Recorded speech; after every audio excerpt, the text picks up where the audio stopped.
উপদেষ্টার সঙ্গে বৈঠকে একেবারেই সন্তুষ্ট নয় বিএনপি। ডিসেম্বরে নির্বাচন না হলে পরিস্থিতি খারাপের ইঙ্গিত।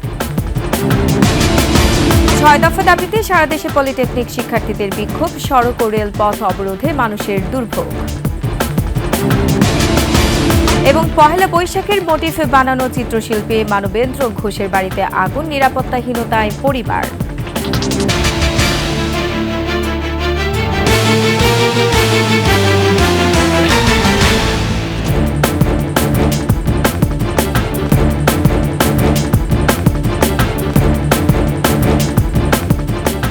শুনছিলেন সংবাদ শিরোনাম। আমন্ত্রণ ২১ দেশের সংবাদে, সাথে আছেন রোবান আমিন। দর্শক, ২১ টেলিভিশনের সংবাদ একই সাথে সরাসরি দেখতে পাবেন আমাদের ফেসবুক পেজ www.facebook.com/2124 অনলাইনে। এছাড়া সাবস্ক্রাইব করতে পারেন www.youtube.com/@21 চ্যানেলে। এছাড়া সংবাদে আরও থাকছে, লন্ডনে ২১ টেলিভিশনের রজত জয়ন্তী উদযাপন, দেশেও নানা আয়োজন।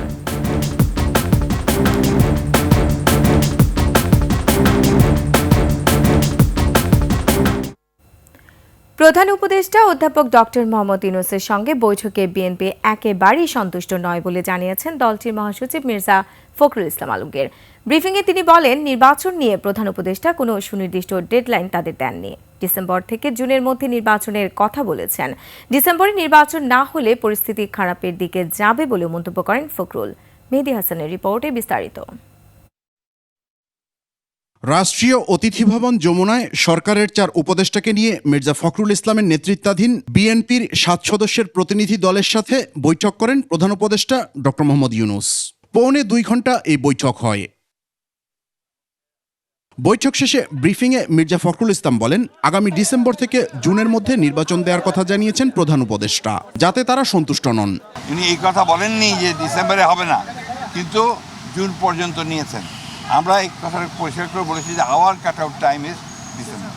মির্জা ফখরুল জানান, তারা স্পষ্ট জানিয়ে দিয়েছেন ডিসেম্বরের মধ্যে নির্বাচন না হলে দেশের রাজনৈতিক, অর্থনৈতিক ও সামাজিক পরিস্থিতি আরও খারাপের দিকে যাবে। ডিসেম্বরের মধ্যে নির্বাচন যদি না হয় তাহলে দেশে যে রাজনৈতিক পরিস্থিতি, অর্থনৈতিক পরিস্থিতি এবং সামাজিক পরিস্থিতি সেটা আরও খারাপের দিকে যাবে। সেটা তখন নিয়ন্ত্রণ করা বেশ কঠিন হবে। পৃথক ব্রিফিংয়ে আইন উপদেষ্টা জানান, নির্বাচনের সুনির্দিষ্ট রোডম্যাপ প্রধান উপদেষ্টা ঘোষণা করবেন, কোনোভাবেই সময়ক্ষেপণ করা হবে না। ডিসেম্বর থেকে জুন মানে যে আমরা ইচ্ছা করে দেরি করে করে মে বা জুন মাসে ইলেকশন করবো, সেটা না। ডিসেম্বর থেকে জুন মানে হচ্ছে ডিসেম্বর থেকে জুনের মধ্যে যত তাড়াতাড়ি সম্ভব। আলোচনায় অধিকাংশ সংস্কার প্রস্তাবের সাথে বিএনপি একমত হয়েছে বলেও জানান আইন উপদেষ্টা। অবশ্যই বিএনপি সবসময় সংস্কারের কথা বলেছে। মেহেদী হাসান, ২১ টেলিভিশন, ঢাকা। হাইকোর্টের নির্দেশনা প্রত্যাহার সহ ৬ দফা দাবিতে দেশে বিভিন্ন স্থানে সড়ক ও রেলপথ অবরোধ করে বিক্ষোভ করেছে পলিটেকনিক ইনস্টিটিউটের শিক্ষার্থীরা।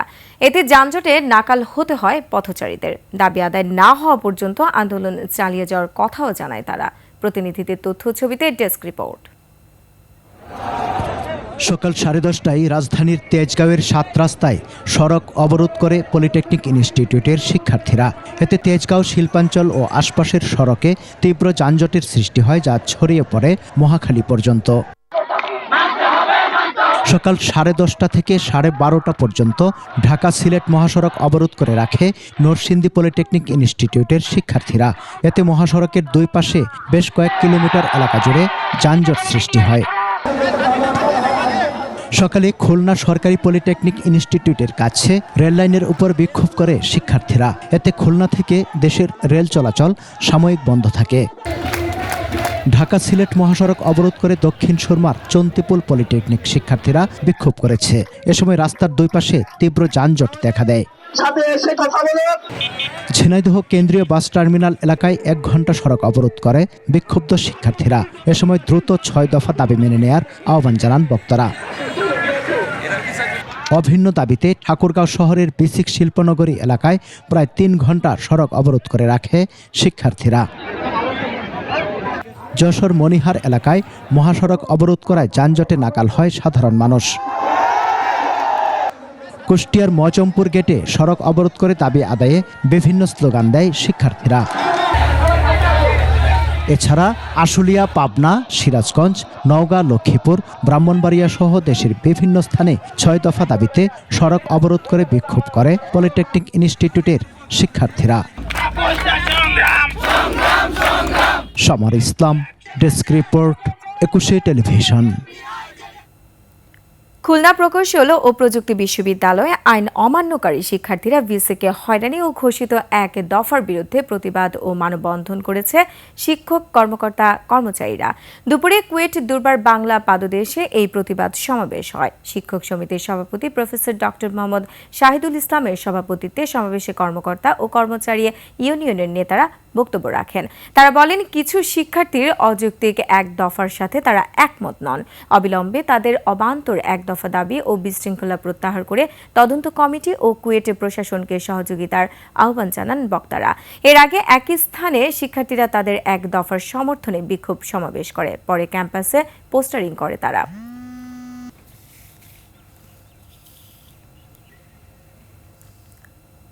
পয়লা বৈশাখের মোটিফ বানানো চিত্রশিল্পী মানবেন্দ্র ঘোষের বাড়িতে আগুন দিয়েছে দুর্বৃত্তরা। মঙ্গলবার রাতে মানিকগঞ্জ সদর উপজেলার গড়পাড়া গ্রামে এই ঘটনা ঘটে।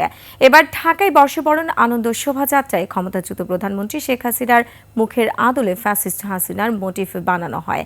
ধারণা করা হচ্ছে মোটিফ তৈরির কাজে যুক্ত থাকার কারণে তার বাড়িতে আগুন দেওয়া হয়েছে। তবে চিত্রশিল্পী মানবেন্দ্র ঘোষ জানান, তিনি কেবল বাঘের মোটিফ তৈরি করেছিলেন। এই মুহূর্তে পরিবার নিয়ে নিরাপত্তাহীনতায় রয়েছেন বলেও জানান তিনি। পুলিশ জানায়, তদন্ত করে ঘটনায় জড়িতদের দ্রুত আটকে অভিযান চলছে।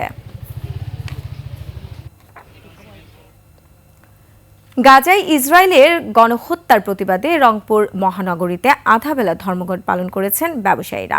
সকাল 10টা থেকে দুপুর 1টা পর্যন্ত নগরীর সব শপিং মল, মার্কেট সহ সব ধরনের ব্যবসা প্রতিষ্ঠান বন্ধ রাখা হয়। Rangpur chamber of commerce and industries এবং দোকান মালিক সমিতি যৌথভাবে ধর্মঘট আহ্বান করেন। রংপুর জেলা পরিষদের সুপারমার্কেটের সামনে সমাবেশ করেন ব্যবসায়ীরা। এ সময় বক্তারা ইসরায়েলি বাহিনী গাজায় যে হত্যাযজ্ঞ চালাচ্ছে তার নিন্দা জানান এবং যুদ্ধ বন্ধ করারও দাবি জানান। পরে ব্যবসায়ীরা মিছিল নিয়ে নগরীর বিভিন্ন সড়ক প্রদক্ষিণ করেন।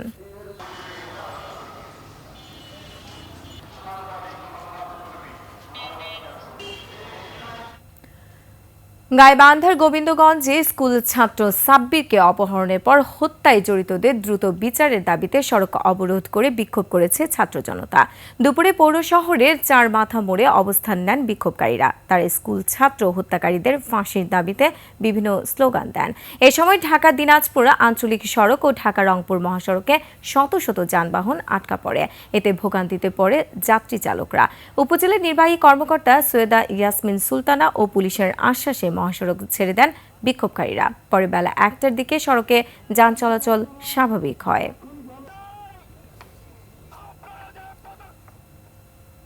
এবারে 21 টেলিভিশনের রজত জয়ন্তীর খবর। লন্ডনের ব্রিক লেনে বর্ণিল আয়োজনে উদযাপিত হলো 21 টেলিভিশনের রজত জয়ন্তী। বর্ণাঢ্য অনুষ্ঠানে যোগ দেন বিএনপি চেয়ারপারসনের উপদেষ্টা ও যুক্তরাজ্য বিএনপির সভাপতি এম.এ. মালেক, বিএনপি চেয়ারপারসনের অপর উপদেষ্টা ডক্টর এনামুল হক চৌধুরী, যুক্তরাজ্য বিএনপির নেতাকর্মী, সাংবাদিক, আইনজীবী সহ বিভিন্ন শ্রেণী পেশার মানুষ। দর্শক, লন্ডন প্রতিনিধি শাহিদ শফিকের তথ্যচিত্রে ডেস্ক রিপোর্ট। ফ্যাসিস্ট হাসিনার আমলে বিএনপির ভারপ্রাপ্ত চেয়ারম্যান তারেক রহমানের বক্তব্য প্রচারের মাধ্যমে 21 টেলিভিশন যে সাহসিকতা দেখিয়েছে তা দেশের গণতন্ত্র ও গণমাধ্যমের স্বাধীনতার জন্য যুগ যুগ ধরে স্মরণীয় হয়ে থাকবে। 21 টেলিভিশনের প্রতিষ্ঠাবার্ষিকী উপলক্ষে লন্ডনের ব্রিক লেনে আয়োজিত অনুষ্ঠানে এভাবে 21-এর সাহসিকতার প্রশংসা করেন বিএনপি চেয়ারপারসনের উপদেষ্টা ও যুক্তরাজ্য বিএনপির সভাপতি। সাংবাদিকরাও আপনারা অনেক রিস্ক নিয়েছেন, আপনাদের জীবন অনেক কষ্ট, অনেক জেল জুলুম আপনারাও কেটেছেন। এ সময় তিনি 21 টেলিভিশন কোনো দল নয়, সাহসিকতার সাথে দেশের জন্য কাজ করবে বলে আশা প্রকাশ করেন। আপনাদের সেই সাহস, এটাকে আবার এখন শক্তি হিসাবে আগামীতে যাতে আরো সুন্দরভাবে দেশের জন্য কাজ করতে পারেন। অনুষ্ঠানে উপস্থিত ছিলেন বিএনপি চেয়ারপারসনের আরেক উপদেষ্টা ডাক্তার এনামুল হক চৌধুরী। বলেন, 21 টেলিভিশন বাংলাদেশের সাংবাদিকতা জগতে একটি নতুন অধ্যায় রচনা করেছে। সংবাদপত্র নীতিমালাটাকে প্রতিষ্ঠিত করার জন্য যে কার্যক্রমটাকে ওনারা দায়িত্ব নিয়ে করেছিলেন, সাংবাদিক মাসুদ হাসান খান তুলে ধরেন গেল 15 বছরে সংবাদ মাধ্যমের বিহাল দশার চিত্র। মানে বিশেষভাবে 21শে টেলিভিশনের মতো বড় ধরনের টেরেস্ট্রিয়াল চ্যানেল তার কি হাল হয় সেটা আমাদের দেখা আছে। আর মিডিয়া ব্যক্তিত্ব ও চলচ্চিত্র নির্মাতা জুবায়ের বাবু জানান 21-এর নামকরণের পেছনের গল্প। আপনি জানেন যে এই ফ্যাসিস্ট পলাতক হাসিনা সে কিন্তু গর্ব বড় বলেছিল যে 21শে টেলিভিশন নামটি তার দেওয়া। তো এই জায়গাটিতে আমি একটি তথ্য দিতে চাই, 21শে টেলিভিশনের নামটি কিন্তু আসলে তার দেওয়া নয়। 21শে টেলিভিশনের নামটি হচ্ছে এই লন্ডনে একটি ক্যাফেতে বসে। অনুষ্ঠানটি সঞ্চালনা করেন 21শে টেলিভিশনের যুক্তরাজ্য প্রতিনিধি শাহেদ শফিক। পরিসর ছোট হলেও মিডিয়া ব্যক্তিত্ব, যুক্তরাজ্য বিএনপি নেতাকর্মী সহ প্রবাসী বাংলাদেশিদের অংশগ্রহণে প্রাণোজ্জ্বল হয়ে ওঠে 21শের জন্মদিনের উৎসব। দুলি মল্লিক, ডেস্ক রিপোর্ট, 21শে টেলিভিশন। এদিকে 21শে টেলিভিশনের রজত জয়ন্তীতে জমকালো অনুষ্ঠানের আয়োজন করা হয় খুলনায়। কেক কাটা, র্যালি সহ আয়োজন করা হয় সাংস্কৃতিক অনুষ্ঠানেরও। প্রতিনিধি আশরাফুল ইসলাম নূরের তথ্য ছবিতে ডেস্ক রিপোর্ট। 21শে টেলিভিশনের রজত জয়ন্তীতে খুলনা প্রেস ক্লাবের ব্যাংকোয়েট হল রূপ নেয় বিভিন্ন শ্রেণী পেশার মানুষের মিলনস্থলে। এ সময় 25 পাউন্ড কেক কেটে প্রতিষ্ঠাবার্ষিকীর সূচনা করেন অতিথিরা। পরে নববর্ষের ঐকতান, ফেসিবাদের অবসান স্লোগানে প্রেস ক্লাব থেকে বের করা হয় আনন্দ শোভাযাত্রা। র্যালি শেষে ব্যাংকোয়েট হলে আলোচনা সভায় বক্তব্য রাখেন অতিথিরা। খুলনা মহানগর বিএনপির সভাপতি অ্যাডভোকেট শফিকুল আলম মনা বিগত ফ্যাসিস্ট সরকারের সময় ইটিভির উপর নিপীড়নের কথা তুলে ধরেন। ফ্যাসিবাদ কোথায় পৌঁছাতে পারে, বাংলাদেশের তার 21 টেলিভিশনের অপরাধ কি ছিল? অপরাধ একটি, তিনি জনাব তারেক রহমান সাহেব লন্ডনে একটি অনুষ্ঠানে তিনি বক্তব্য রেখেছিলেন, সে বক্তব্যটা সরাসরি তারা টেলিকাস্ট করেছিলেন, এটি তাদের অপরাধ ছিল। সেই কারণে এই মিডিয়াটা দখল করে নেওয়া হলো, সালাম সাহেবকে জেলে দেওয়া হলো এবং দীর্ঘ 3 বছর তিনি জেল খাটলেন। এখন ফ্যাসিবাদ মুক্ত হয়ে 21 টেলিভিশন আবার তার সহাঙ্গীকে ফিরে এসছে, আমরা অভিনন্দন জানাই। আমরা মনে করি গণমানুষের কথা, সাধারণ মানুষের কথা, বিশেষ করে খুলনার বঞ্চনার কথা 21 টেলিভিশনে আমরা দেখতে চাই, আমরা শুনতে চাই, দেশবাসী দেখতে চাই।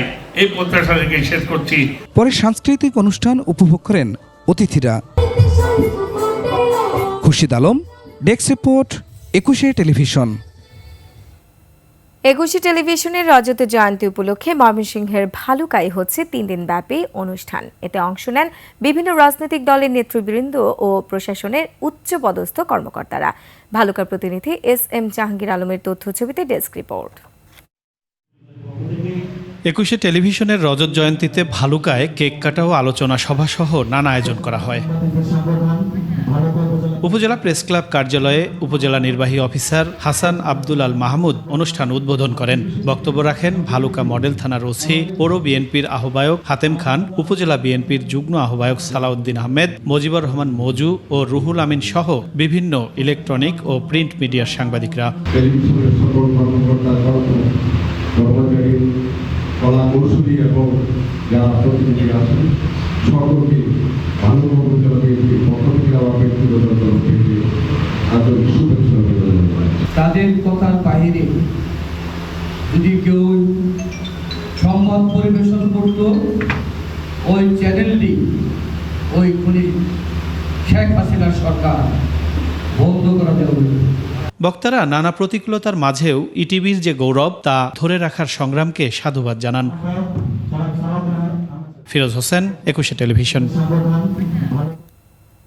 21শে টেলিভিশনের রজত জয়ন্তী উপলক্ষে নানা আয়োজন হয় দেশ জুড়ে। দর্শক চাহিদা পূরণে 21শে টিভি আগামী দিনেও অগ্রণী ভূমিকা রাখবে এমন প্রত্যাশা দর্শকদের কণ্ঠে। প্রতিনিধিদের তথ্য ছবিতে ডেস্ক রিপোর্ট। 25শে রজত জয়ন্তী উপলক্ষে সবাইকে শুভেচ্ছা। 21শে টেলিভিশনের 25 বছর পূর্তি উপলক্ষে নেত্রকোনায় রজত জয়ন্তীতে কেক কাটা, র্যালি, কাবাডির আয়োজন ছাড়াও শিশুদের মাঝে মিষ্টি বিতরণ করা হয়েছে।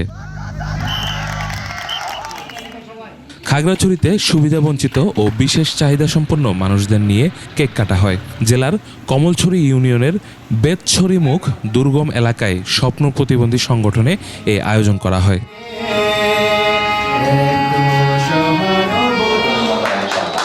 নাটোরে দীঘাপতিয়া বালিকা শিশু সদনে কেক কাটা সহ নানা আয়োজনে একুশে টেলিভিশনের 25তম প্রতিষ্ঠাবার্ষিকী পালন করা হয়।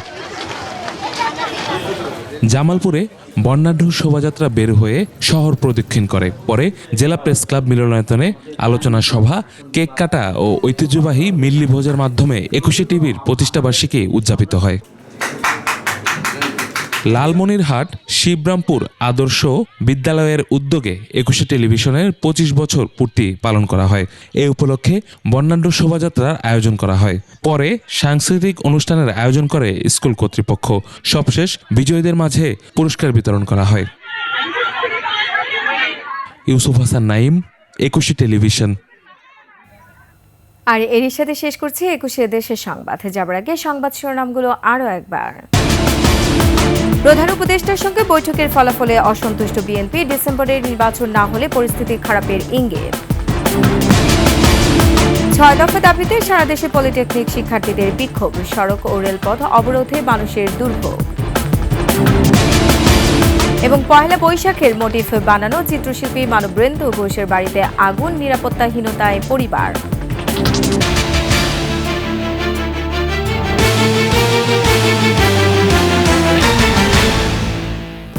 দর্শক, সর্বশেষ সংবাদ জানতে ডায়াল করুন 2021 নম্বর আর ভিজিট করুন 21-tv.com এই ওয়েবসাইটে। ফেসবুকে ভিজিট করতে পারেন www.facebook.com/2124 অনলাইনে। এছাড়া সাবস্ক্রাইব করতে পারেন www.youtube.com/@21etv এই চ্যানেলে। এতক্ষণ সঙ্গে থাকার জন্য ধন্যবাদ। পরবর্তী সংবাদ সন্ধ্যা 7টায় দেখার আমন্ত্রণ রইল। 21-এর সাথেই থাকুন।